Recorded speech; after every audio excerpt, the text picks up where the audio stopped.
नमस्कार। अपना क्या है इस जीवन में, सब तो लिया उधार।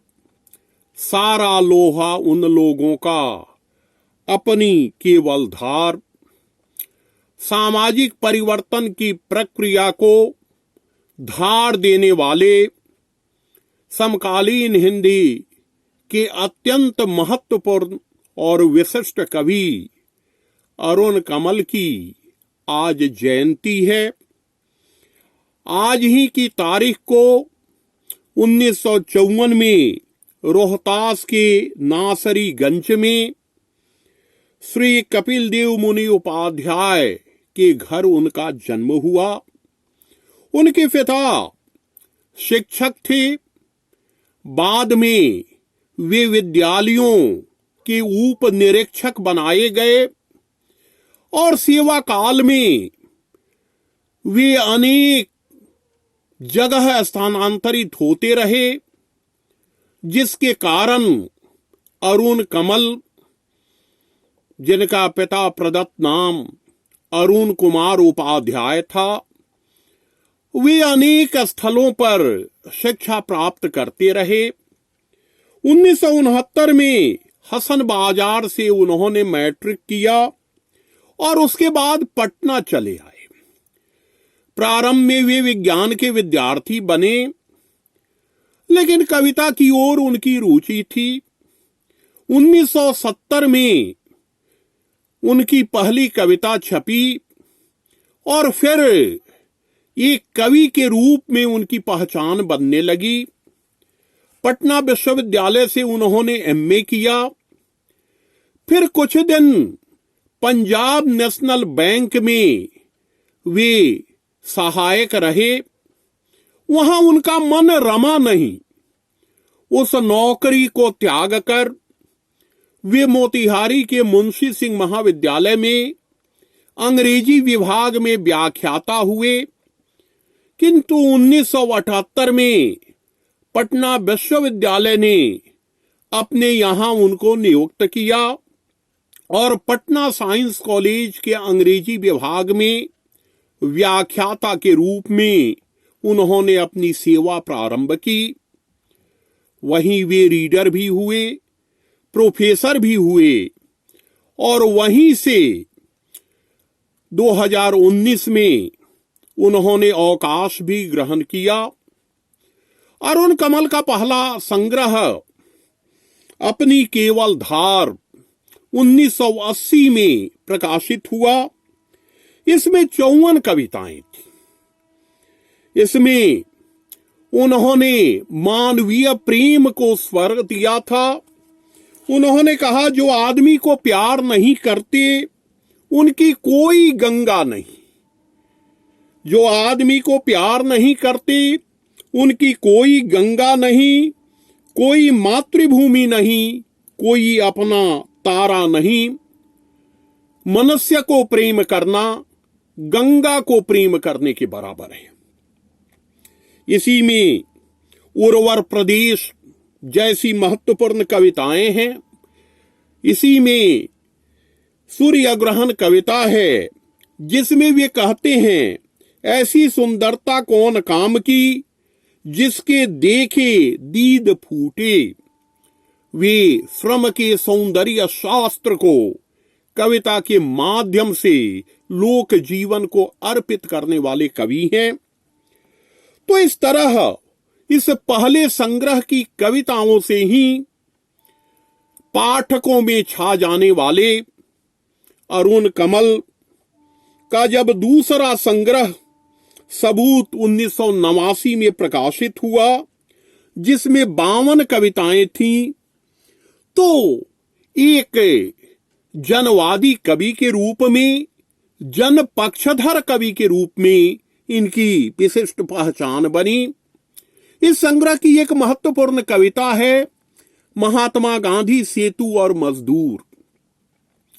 महात्मा गांधी सेतु बनाने में हजारों मजदूरों ने श्रम किया। कई ने अपने प्राण गंवाए, लेकिन जब सेतु बनकर तैयार हुआ, उसका उद्घाटन होना था, तो उसका निर्माण करने वाले ये मजदूर वहां नहीं थे। वे कहते हैं कि आज जब यह पुल समर्पित हो रहा है राष्ट्र को, उन्हें उन बहादुर मजदूरों को रहना था यहां। पहला कदम तो उन्हीं को रखना था इस पुल पर। कहां गए वे मजदूर? फिर किसी काम की तलाश में, फिर किसी ठेकेदार के बंगले पर। तो जो निर्माण करता है, जो बनाता है, उसके निर्माण में उसकी चाहे जितनी ही सक्रिय भूमिका हो, लेकिन जब निर्माण हो जाता है तो वह गुमनाम हो जाता है। तो इस तरह इस संग्रह की कविताओं में जो एक प्रकार से मानवीय संवेदना की गहराई मिलती है, वह गहराई अरुण कमल की व्यापक काव्य दृष्टि का साक्ष्य देती है। इनका तीसरा संग्रह नए इलाके में 1996 में प्रकाशित हुआ। इसमें 55 कविताएं संग्रहित थी। इस संग्रह पर 1998 में इन्हें साहित्य अकादमी सम्मान भी मिला। हाट, बात, भय, चेहरा, अभिसार जैसी कई कविताएं इसमें काफी महत्वपूर्ण हैं। वे कहते हैं कि अब यही है उपाय कि हर दरवाजा खटखटाओ। अब यही है उपाय कि हर दरवाजा खटखटाओ और पूछो क्या यही वह घर है। नए इलाके की यह पहली कविता है। उसके बाद उनका चौथा काव्य संग्रह पुतली में संसार 2004 में छपकर पाठकों के बीच आता है। इस संग्रह में 59 कविताएं पूंजी, स्वप्न, ग्रहण, बिछावन, तमगा, दोस्त, साथ, ये इस संग्रह की महत्वपूर्ण कविताएं हैं। वे इसमें आत्मकथा शीर्षक कविता में कहते हैं, न लेखक गृह का एकांत, न अनुदान वृत्ति का अभ्यास, जितनी देर में सीझेगा भात, बस उतना ही अवकाश। इनका पांचवा संग्रह मैं वो शंख महाशंख, यह 2012 में प्रकाशित हुआ। इसमें 76 कविताएं थी। इसमें संधि पत्र, निर्मल के गीत, पुराना सवाल, अहिंसा, शायर की कब्र, ये प्रतिनिधि कविताएं हैं। वे संधि पत्र में कहते हैं कि वे चाहते हैं मैं होठ सी कर रहूं, पर दहकता है मेरा दिल, भूनता है कलेजा, कांपती है आत्मा, जली खाल उतरी देह सी, तुम्हारी सांस भी मुझे दुख देती है। तुम भी रोको आक्रमण, तुम भी रोको आक्रमण, मैं भी चुप हो जाऊंगा, यह रहा संधि पत्र। डर कविता है जिसमें आज के यथार्थ को कितनी जीवंतता से वे प्रस्तुत करते हैं। वहां अपनी जाति से डर था तो यहां अपने धर्म से, वहां अपनी भाषा से डर था तो यहां अपने क्षेत्र से, निरापद कहीं नहीं था। मेरा साथ मेरा भूत घूम रहा था उल्टे पांव से, और वर्तमान की परछाई थी पीछे गिरती, सामने भविष्य का सूर्य जिधर बढ़ता जा रहा था और वह लगातार सरकता पीछे। तो इस तरह जीवन के यथार्थ को, आम आदमी के सुख दुख को, उसके संघर्ष को इस कवि ने अपनी कविताओं में स्वर दिया है। इनका छठा काव्य संग्रह योगफल 2019 में प्रकाशित हुआ, जिसमें 39 कविताएं। 2011 से 2018 के मध्य लिखी हुई कविताओं का यह प्रतिनिधि संग्रह है। इनकी प्रतिनिधि कविताओं का संग्रह कवि ने कहा श्रृंखला में भी प्रकाशित है। ये मनुष्यता को महिमा मंडित करने वाले कवि हैं। मनुष्य को उसकी शक्ति का अभिज्ञान कराने वाले कवि हैं। इसीलिए ये अपने पहले ही काव्य संग्रह अपनी केवल धार में तमसो मा ज्योतिर्गमय जैसी कविता लिखते हैं। हमारे पूर्वजों ने अंधकार से प्रकाश की ओर चलने की बात जब की थी तो वह प्रकाश उनके मन का प्रकाश था। वह प्रकाश प्राकृतिक प्रकाश था। वह प्रकाश उनकी चेतना का प्रकाश था। एक घटना मध्य प्रदेश के एक आदिवासी बहुल गांव में जब सरकार ने बिजली लगाने का काम शुरू किया तो वहां के आदिवासियों ने विरोध किया। इस पर एक समाचार छपा था और उसी समाचार से प्रभावित होकर इन्होंने यह कविता लिखी और इन्होंने कहा कि उन्हें रोशनी नहीं चाहिए, बिजली के तार और खंबे, ट्यूब और बल्ब नहीं चाहिए, उन्हें रोशनी नहीं चाहिए। वह रोशनी जो मनुष्य को कृत्रिमता की ओर ले जाए, जो उसे प्रकृति से काट दे, वैसी रोशनी की जरूरत वैसे आदिवासियों को नहीं है, जो अपनी प्राचीन परंपरा को मानने वाले हैं, जिन्हें अपनी संस्कृति से प्रेम है। तो इस तरह आम आदमी, समाज का उपेक्षित और वंचित वर्ग इनकी कविताओं में आता है। मुक्तिबोध ने भी वर्ग संघर्ष की बात की थी अपने समय। अरुण कमल संघर्ष का एक नया सौंदर्य शास्त्र लेकर सामने आते हैं। अरुण कमल गद्यकार भी हैं। कहा जाता है कि गद्य ही कवियों का निकष होता है।